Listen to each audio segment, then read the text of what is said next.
ఒక్క ఇంటిలోనే అనేది దేనికి సూచిస్తుంది? ఒక క్రమానికి, ఒక క్రమశిక్షణకు సూచిస్తుంది. ఈరోజు ఈ ఊర్లో చర్చిలో బల తీసుకునేది, రేపు ఇంకో ఊర్లో చర్చిలో బల తీసుకునేది, ఇలా ఉండదు. ఒక్క ఇంటిలోనే పరిచయం, ఒక్క ఇంటిలోనే. ఏ ఇంటికి పోయినా, ఏ ప్రార్థనా మందిరానికి పోయినా, ఏ చర్చికి పోయినా నువ్వు చెప్పిన దాన్ని బట్టి వాళ్ళు ఇచ్చేస్తారు. మళ్ళీ కొంతమంది ఎవరు ఈ వాక్యాన్ని బట్టి ఇవ్వరు. మా సంఘంలో వాళ్ళకే ఇస్తాం, సరిగ్గా అవుతుంది, అది కరెక్ట్.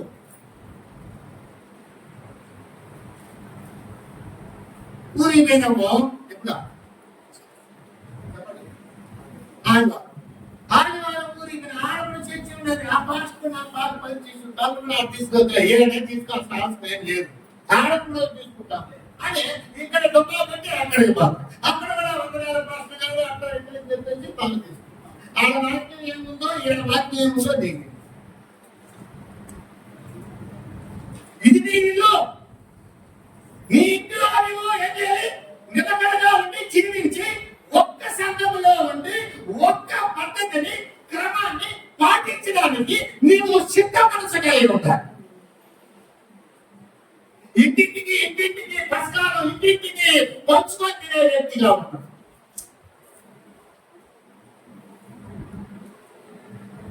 పాస్టర్ గారు ఏమన్నారంటే, హైదరాబాద్ వ్యక్తులు ద్రాక్షారసం ఆటోలో ప్రార్థన చేసి చెప్పారు. ఆ గ్లాసులో ఇంట్లో పెట్టుకొని ఏమంటే పెద్ద పాస్టర్ గారు తెచ్చుకున్నాను నేను, ఆయన ఇంట్లో తినొచ్చు అన్నాడు. ప్రేమ లేదు సంఘంలో, ప్రేమ లేదు. మన ప్రేమలు ఇతరులకు పంచేది కాదు, మనం దేవునికి పద్ధతిగా బ్రతికేస్తాం. మళ్ళీ మనం 14వ అధ్యాయంలో వెళ్ళిపోతాం. ఎక్కడ? ఆది గ్రంథం 14వ అధ్యాయం 19వ వచనం.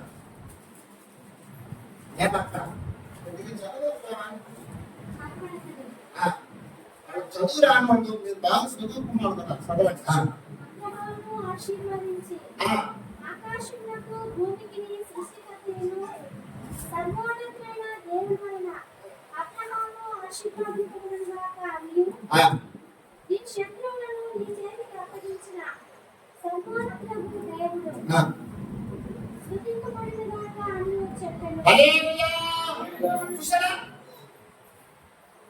ఏమంటున్నాడు ప్రభు అక్కడ?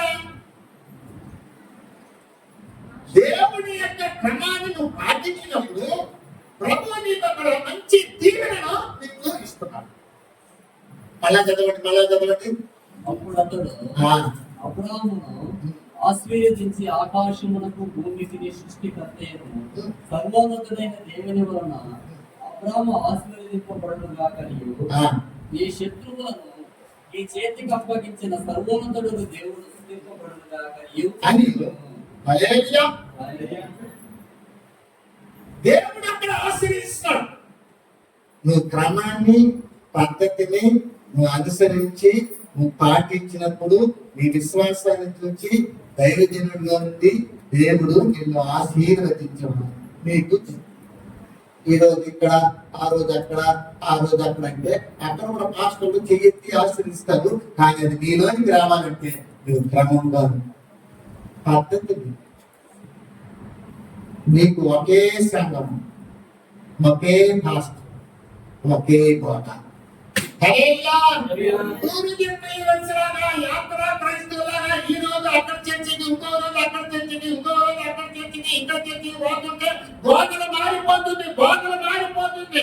ఒక ఆయన అంటాడు చిలకరత్తు బాప్తీసం సరిపోతుంది అంటాడు, ఇంకొక ఆయన అంటాడు ముంచి బాప్తీసం వెయ్యాలి అంటాడు, ఇంకొక ఆయన అంటాడు యేసు క్రీస్తు నామములోనే బాప్తీసం తీసుకోవాలంటాడు, మరొక ఆయన అంటాడు తండ్రి యొక్క కుమారుని యొక్క పరిశుద్ధాత్మ నామములో బాప్తీసం తీసుకోవాలి అంటాడు, ఒక ఆయన అంటాడు రాత్రిలోనే ప్రభు వల్ల ఇవ్వాలి, ప్రభురాత్రి భోజనం దానిపేరు అంటాడు, ఒక్కొక్క ఆయన అంటాడు మీరు తీసుకున్నప్పుడల్లా నన్ను జ్ఞాపకం చేసుకోండి అంటాడు.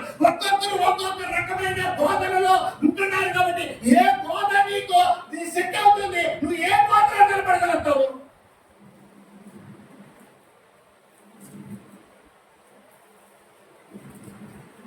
అందుకే నీ విశ్వాసంలో నిలబడాలి. హల్లెలూయా, హల్లెలూయా. 10 మంది అంటారు నన్ను ఆరాధించడానికి మెసేజ్ ఇవ్వడానికి అంటారు. 10 మంది అంటారు రెండక్కడే నాకు గౌరవిస్తారని తెలుస్తున్నారన్న. నీకేం తెలుసు? నీకు తెలిసినారు ఏం తెలుసు? సమర్పణ కలిగినావా? నువ్వు ఎవాంజలిస్టువా? అభిషేకం ఎక్కడ అభిషేకం పొందావు? ఆ సంఘంలో ఎవాంజలిస్టువా? నువ్వు దేశాలు వెళ్ళాలనుకున్నావా? ఆ భూములలో వచ్చే పిల్లి వాటి అమ్మేది దేవునికి ఇచ్చేసి ఊరు వాళ్ళ వదిలేసి వెళ్ళిపో. సముద్రం కింద ప్రాంతాలకు వెళ్ళిపో. ఎవాంజలిస్టుగా సువార్త సేవ చెయ్యి. ఉంచుతున్న దాంట్లో పంట పోస్తూ బ్రతుకు, దేవుని కొరకు బ్రతుకు.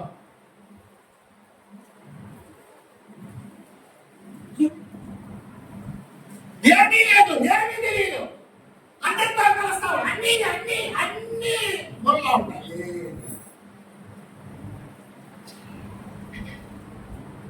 నేను ఏది ఒక్క ఇంటిలోనే ఈ క్రమాన్ని పాటించడానికి నియమ ప్రకారము పోరాడకుంటే కిరీటము లేదు. నీ ఆత్మీయ జీవితంలో నీకు క్రమశిక్షణ ఉండాలి, నీకు పద్ధతి ఉండాలి, నీకు నియమం ఉండాలి, నీకు విధి విధానాలు తెలుసుకొని చేయాలి. లేనప్పుడు ఏం చేస్తాం? ఇంటింటికి పెళ్లి చేయాలంటే ఒక కాస్ట్ వస్తుంది, ప్రార్థన చేసేది ఒక కాస్ట్, వాక్యం చెప్పడానికి ఒక కాస్ట్.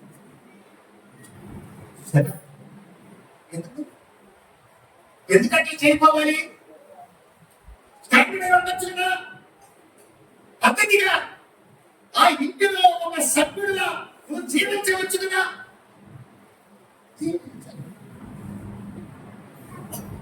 అందుకే ఈ వాక్యంలో చెప్పబడింది, నేను ఒక్క ఇంటిలోనే దాని వరకు దాని మాంసములో కొంచెమైనను ఇంటిలో నుండి బయటకు తీసుకొని పోకూడదు, దానిలో ఒక ఎముకైనను ఎరువు. ఒక్క సంఘములోనే పరిశుద్ధ సంస్కారము వదిలించడానికి అలవాటు.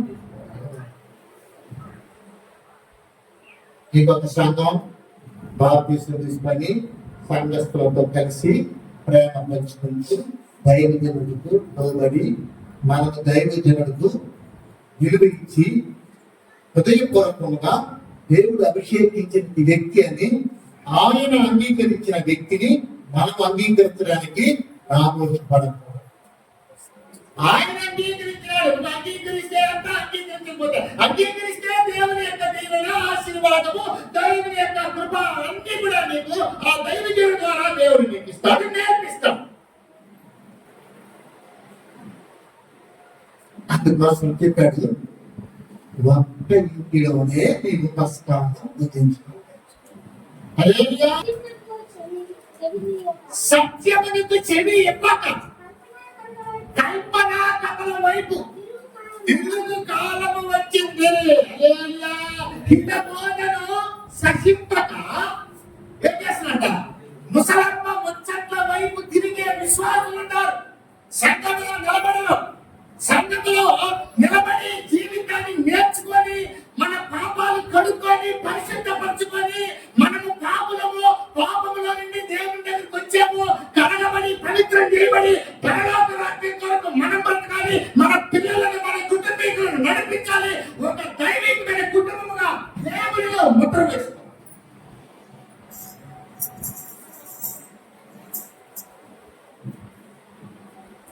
అంచేతంగా పస్కా భుజించేటప్పుడు అది పస్కా అనుకున్నాను, ప్రభురాత్రి భోజనం కాదు, అది రొట్టె ద్రాక్షారసం, అది ప్రభు రక్తం, ప్రభు శరీరంగా వాళ్ళు పోల్చుకొని విశ్వసించి తీసుకొని తిని దానికి తగినట్టుగా బ్రతికే అనుభవం. ఒక దగ్గరకు పోయేమంతో నీ మీద దైవజనుడికి ఒక అవగాహన ఉంటాడు.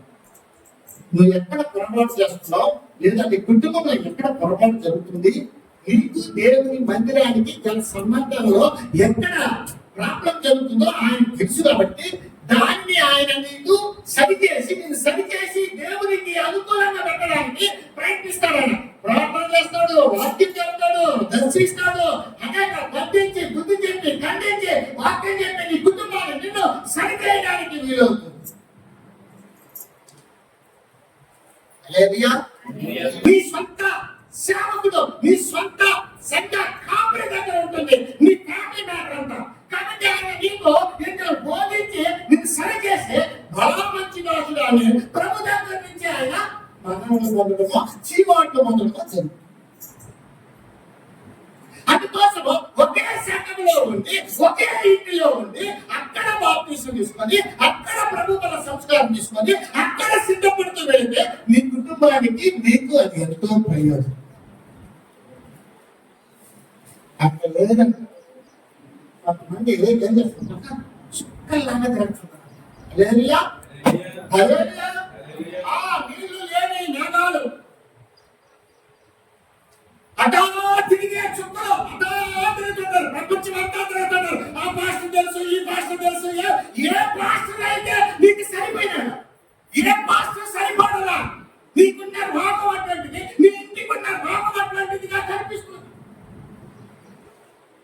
అంతా చర్చికెళ్తావు, మంచి ప్రసంగాలు వింటావు, బాగా పరిచయం చేస్తావు, ప్రార్థన చేస్తావు, చురుకుగా ఇంటికి వస్తావు. ఇంటికి వచ్చిన తర్వాత పత్రిక ప్రతి ఒక్క మాట చూసి మనం ముందుకు సాగుదాం. త్వరగా 12-13 వచ్చిన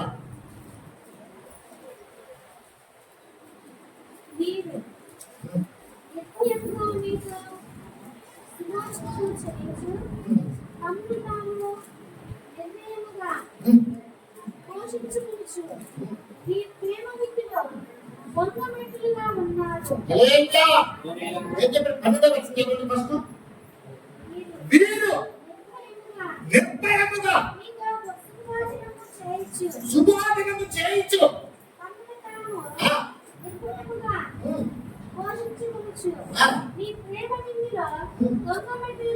దొంగ మెట్టులుగాను ఉన్నారు. వీరు గాలి చేత ఇటు అటు కొట్టుకొని పోవచ్చు. బిక్కుతారా? నిశ్చల నిర్జలమైన నిర్జలమైన మేఘాలు అంటే నీళ్ళు లేని మేఘాలు అని చెప్పేసినాను ముందుగానే. కాయలు రాలి కలవలేక 2 మార్లు వేళ్లతో పెళ్ళగింపబడిన చెట్లగాను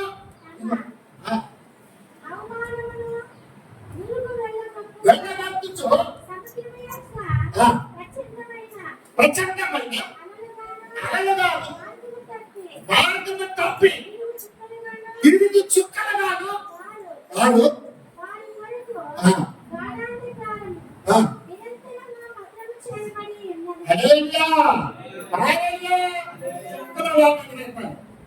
నీళ్ళు లేని మేఘాలని అందరినీ పంపిస్తాను. భక్తి పర్వం నాకు అన్ని తెలుసు, నాకు అన్ని తెలుసు. పాట పాడేస్తే ప్రార్థన చేసేస్తే బైబిల్ చెప్పేస్తే సత్యం తెలిసిపోయిందా చెప్పు. అన్ని కూడా పాట పాడేస్తారు, అన్ని కూడా బైబిల్ చదివేస్తారు, అన్ని కూడా అలా చదువుకున్నారు. ఏమైనా పిల్లలు చదివేస్తారు అమ్మాయి చదివేదానికి వాళ్ళే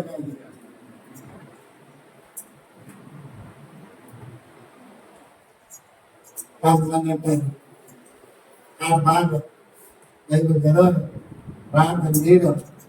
ఇంట్లో మన కూతురు చూస్తుంది, మన కొడుకు చూస్తాడు, మన మాకు వెళ్ళి ప్రార్థన చేయండి. అంటే మనల్ని చూసి వాళ్ళు నేర్చుకోవాలన్న తాత్పర్యం వాళ్ళలో ఉండదు. చేయని ప్రార్థన బైబిల్ చదవరు.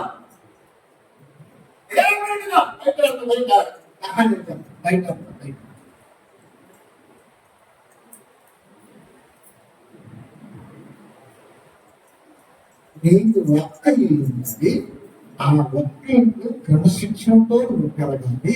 నీ కుటుంబానికి దానిని బోధించుకోవాలి. అక్కడనే ప్రభుత్వ సంస్కారం నీవు దాగి సేవించి ప్రభునామను బట్టి దీవెన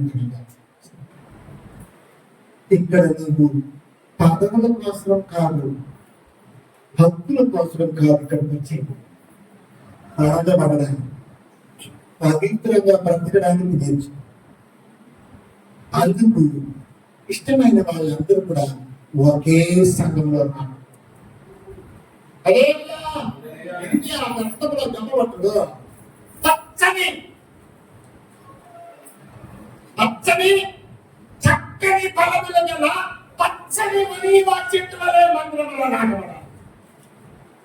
చక్కని ఫలములు గల పచ్చని ఒలీవ చెట్టు వలె మందిరంలో ఉండాలి. నీ ద్వారా మందిరానికి ఫలాలు ఫలాలు ఫలాలు వస్తూ ఉండాలి. నువ్వు అనేకులను నడిపిస్తూ ఉండాలి. నువ్వు నడిపించలేకపోతున్నావు అంటే నీ దగ్గర దైవికమైన క్రమం లేదు, ప్రార్థనా జీవితం లేదు, వాక్యము లేదు. నీ కుటుంబంలో వ్యక్తులను నువ్వు పట్టుకోవడానికి నీకు చేత కావాలా. నువ్వు ఏదైనా విషయంలో ఏదైనా చెప్పి ఆ ఐక్యతలో పెట్టుకోగలుగుతానని వాక్యం చెప్పి,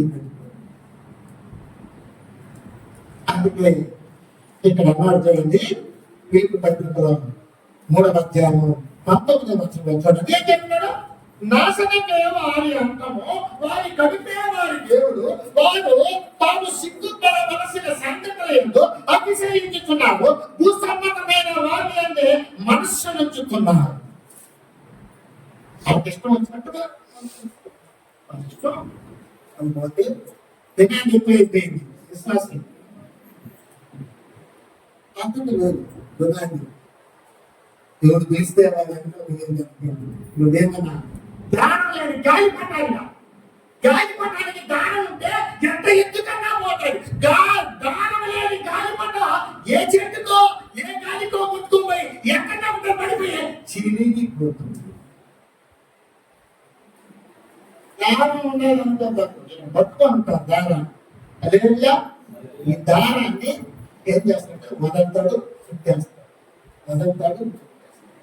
అయ్యా ఎక్కువ గాలి వచ్చిందనుకో, మంచి గాలి పట్టదని చుట్టి మళ్ళీ అందుచేత ప్రభు వాక్యంలో తెలియజేస్తుంది, ఒక్క ఇంటిలోనే ప్రభు బలం తీసుకోవడానికి ఇవన్నీ కారణాలు.